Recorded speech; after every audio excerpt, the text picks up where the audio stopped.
விறுவிறுப்பான அண்மை செய்தியை பார்த்து வருகிறோம். தென்காசி, நெல்லை, கன்னியாகுமரியில் நாளை கனமழைக்கு வாய்ப்பு இருப்பதாக கூறப்பட்டிருக்கிறது. கூடுதல் விவரங்களை செய்தியாளர் லிபிகாவிடம் கேட்கலாம். லிபிகா, விவரங்கள்.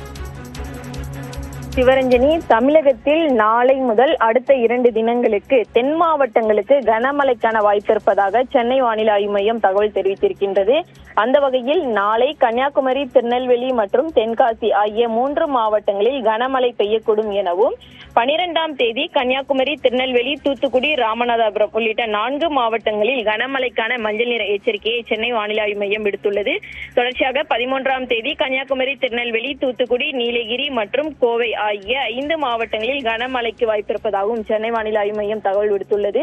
தொடர்ச்சியாக தமிழகத்தின் மற்ற மாவட்டங்களில் மிதமான மழை தொடரும் எனவும், சென்னை மற்றும் அதன் புறநகர பகுதிகளை பொறுத்தவரை வானம் ஓரளவு மேகமூட்டத்துடன் காணப்படும் எனவும், நகரின் ஒரு சில பகுதிகளில் இடிமின்னலுடன் கூடிய லேசானது முதல் மிதமான மழைக்கு வாய்ப்பிருப்பதாக தகவல் விடுக்கப்பட்டிருக்கின்றது. தொடர்ச்சியாக நவம்பர் மாதத்தை பொறுத்தவரை வடகிழக்கு பருவமழை இயல்பை விட குறைவாக இருக்கும் என ஏற்கனவே இந்திய வானிலை ஆய்வு மையம் தகவல் தெரிவித்த நிலையில் தென் மாவட்டங்களுக்கு மட்டும் கனமழைக்கான எச்சரிக்கை என்பது விடுக்கப்பட்டுள்ளது. சிவரஞ்சனி, விவரங்களை வழங்கியமைக்கு நன்றி லிபிகா.